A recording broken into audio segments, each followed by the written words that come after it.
Assalamualaikum warahmatullahi wabarakatuh. Selamat datang di Campur-Campur Channel.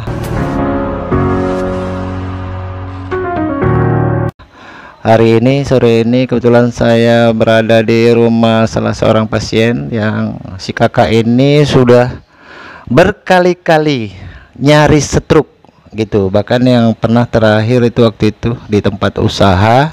Akhirnya banyak orang yang ini ya membantu menolong untuk dibawa ke rumah sakit.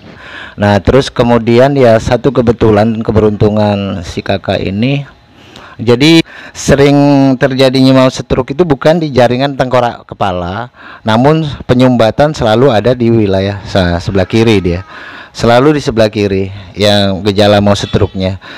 Jadi si kakak ini sebenarnya ya faktor kelelahannya tinggi. Pertama faktor lelahnya tinggi sehingga mungkin istirahatnya enggak. Cuman seringkali mau stroke itu karena masalah pola makan gitu.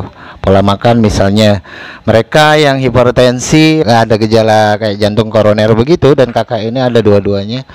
Nah, itu sebenarnya paling berpantang makanan-makanan yang bisa memicu stroke.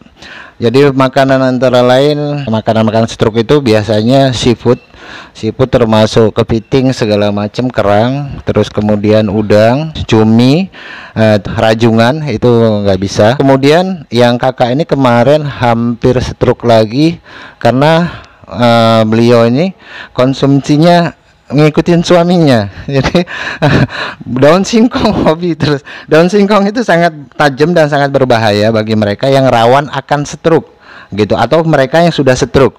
Itu sangat berbahaya, apalagi ikan asin, ikan peda, ikan teri asin. Kemudian selain itu makanan-makanan seperti selain daun singkong yang sangat itu memicu stroke, atau bisanya terjadi stroke ulangan, atau yang belum stroke tapi kemudian stroke bisa stroke lagi, itu tape, mau yang ketan, mau yang singkong atau tape jenis lain. Kemudian durian. Nah, durian ini dan tape ini bukan cuman ininya aja gulanya tinggi, karbohidratnya tinggi, tapi dia ketajamannya dari alkohol dari tape dan durian tadi itu bisa memicu stroke yang seketika gitu. Jadi perlu yang diketahui, kalau si kakak ini kan udah berapa kali ya kak, ada 7 kali ya. Nah, 7 kali itu yang udah nyaris stroke, dan selalu ya ini termasuk beruntung. Kenapa saya sebut? Karena penyumbatan dia ada di wilayah ini, bukan di jaringan di dalam tempurung kepala, sehingga asal di sini kita terapi menggunakan air panas misalnya. Saya menggunakan air panas, diikutin jaringan sirkulasi darah, pembuluh darahnya yang ke jaringan otak.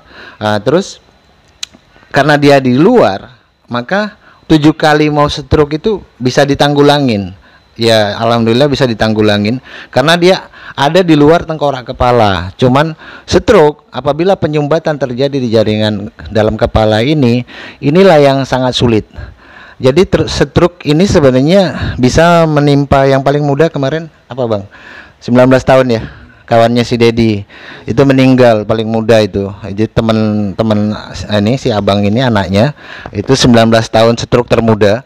Jadi stroke disebabkan bukan ini aja, bukan karena kita punya turunan darah tinggi, bapak kita darah tinggi, ibu kita darah tinggi, atau nenek kita darah tinggi, tapi pola makan kita juga.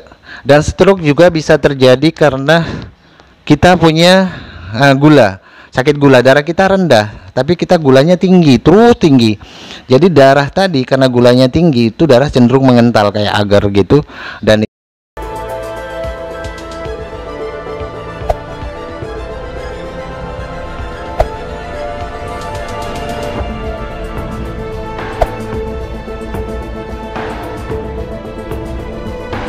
orang yang gula darah tadi, yang diabetes, itu pun bisa stroke. Jadi terapi biasanya dari wilayah ini kemari. Nah, kemarin tuh kakak ya pasti ini yang sebelah kiri terus dia mau kumatnya itu ya.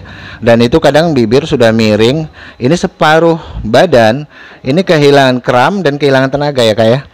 Terus kaki juga ya. Terus ada kebas gitu, kebas kayak baal gitu ya. Jadi kayak begitu. Jadi kalau kakak ini kemarin yang kejadian itu hampir 2 kali dalam seminggu ini ya. Nah itu karena pola makan gitu. Makan durian gitu, terus makan sayur daun singkong, terus kemudian yang ikan asin, model-model jenis kayak gitu, itu sangat rawan untuk kumat gitu. Jadi menurut saya kakak ini termasuk orang yang banyak keberuntungannya, karena banyak stroke itu kadang-kadang terjadi langsung stroke gitu, tapi ini menggejala dulu, ini terasa kebas, ini sampai ke atas, separuh ini terasa kebas, dan sini terus ada kekakuan yang luar biasa tinggi, ini terasa ini kaku banget, ini bagian sini ini sangat kaku.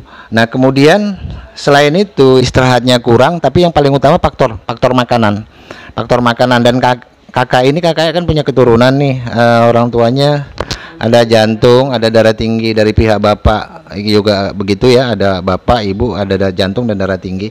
Jadi ini rawan, ini berbalik dengan suaminya darahnya rendah. Jadi kalau makanan suaminya diikutin oleh istrinya, jadi si istri tadi bisa langsung mengalami gejala seperti itu gitu. Jadi saya bilang ini udah kakak ini selama ini dalam kurun waktu nggak sampai 3-4 tahun lah gitu, itu udah hampir 7 kali stroke, dan minggu ini karena faktor makanan hampir 2 kali kena stroke gitu. Jadi ini terapinya, pola stroke itu terapi tetap menggunakan air panas gitu, ataupun masih gejala stroke tetap itu menggunakan air panas. Jadi semua jaringan saraf mulai ini itu pertama dikendor-kendorin dulu.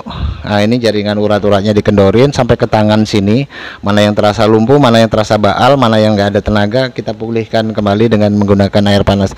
Jadi demikian saudara-saudari, sobat-sobat dimanapun Anda berada, ini hanyalah sebuah sampel. Terus kemudian suatu saat saya akan bikin terapi jenis stroke-nya ini, maksudnya supaya Anda bisa melakukan terapi sendiri kepada keluarga, tetangga, atau siapapun yang mengalami stroke itu, sehingga terapi mandiri itu saya harapkan bisa memulihkan kerabat, saudara, kenalan dekat yang mengalami stroke, dilakukan dengan cara terapi yang seperti saya kerjakan selama berpuluh-puluh tahun. Jadi begitu aja saudara-saudari, sobat-sobat dimanapun Anda berada. Semoga video yang ini mempunyai manfaat yang besar buat Anda sekalian. Assalamualaikum warahmatullahi wabarakatuh.